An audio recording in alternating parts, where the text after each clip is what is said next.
Citizens for a Safer San Leandro, who are they and what are they about? Last year, our corner hardware store at Dutton and Bancroft had 6 break-ins. Our restaurant, which is a destination restaurant for San Leandro, Paradiso, had 2 break-ins that I'm aware of. The windows smashed, the front door smashed to take cash register, alcohol. I was very familiar with the statistics on the auto thefts in San Leandro. It had never had an impact. I didn't know a single person whose car had been stolen. There was no one on my street whose car had been stolen. So it was easy to ignore. The Broadmoor email list group was started. The Estadia Yahoo group was started. And another group was started by one of the residents of Estadia Estates that was specifically to inform the citizens of the crime in our area. This is what I began to read. This is Christmas. A man knocking on the door needs money. This is one of the residents. Another resident in Broadmoor had someone come to the door saying that they were a resident of Broadmoor and they needed money. A homeowner on Arbor was locked in the closet while his home was burglarized. Lighted Christmas decorations, stolen. They had just been purchased, just innocent geese on the Christmas lawn, stolen. Home on Dowling, 4 times burglarized since July, with lots of physical damage to the house. Now, I have pages and pages of this, but I'm going to try and keep it short. I am an obsessive-compulsive collector of information, and I have a folder full of emails from residents in my community talking about crime that has happened to them. Another issue that has come to my attention are the gun violent crimes. These are not happening only in our city, but this is happening throughout the East Bay. And this is alarming. I don't know if many of you are aware, but there was an article on the front page of the newspaper today of another violent crime. This was a young man who was a student at UC Berkeley, stabbed to death over the weekend. Now, this made front page news. However, San Leandro has had 6 residents killed in 2008. I don't know if these made front page news, but to me, it's important. It's very important. I think we're all connected.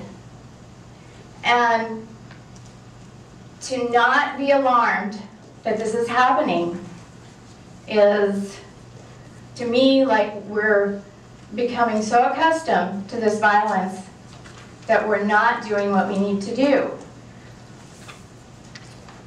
Varian Mickle killed July 16, 2008 in Oakland. Saron Burns killed March 3, 2008 in Berkeley. Stephen Klent killed September 9, 2007, Tracy. Ernest Ray Sauceda killed April 7, 2008, downtown San Leandro. Dominique Hoover Brown, 15 years old, and Melissa Jackson, 17 years old, killed February 3rd, 2008 in East Oakland. These, my friends, are San Leandro residents. And I just had another posting for an April person that was killed. I don't know if he was a San Leandro resident, but he was killed in San Leandro.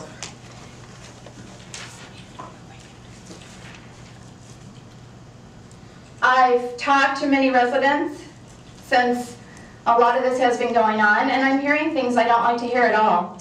I'm hearing residents tell me they won't shop in downtown. I'm hearing residents say they won't go to the banks. They'll bank in Castro Valley. I'm hearing residents say that they don't feel it's safe downtown. And I don't like hearing that, because this is my community. I just have one other issue I wanted to share with you, and it relates to the whole ambiance that we want for our city. And this is our library. And I happened to go to our library the day that Tony was giving his presentation on crime. For some reason, there was a huge ruckus at the library. And as I was trying to make a turn, a student ran right in front of my car without looking. And as I went to drive in the driveway, a whole group of students ran across the sidewalk without looking. And as I parked and went into the library, there were kids everywhere. And I couldn't imagine what was going on. There was a police car. I don't know if he was arresting anyone.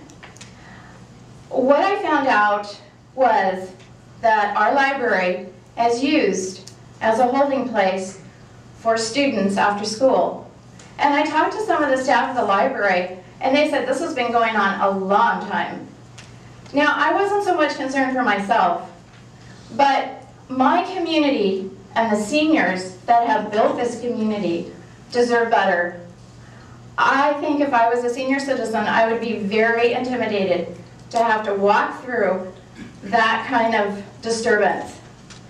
So, my friends, these are just some of the issues.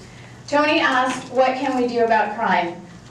I talked to my husband, what can we do? What can we do? And I don't know what can we do. So I held my first meeting and I asked the citizens, what are your ideas? What do you think we can do? And out of those meetings was born a fantastic group, Citizens for a Safer San Leandro, and I would like to introduce to you two of our members, John Kaplan and Judith Collins. Judith and John have been working diligently, and we have many volunteers that you would be so proud of to know the amount of time and effort they have put into this actually it's a community action group. So with that, I'd like to turn it over to Judith to share our mission and goals. Judith. Good evening, Mayor Santos, Vice Mayor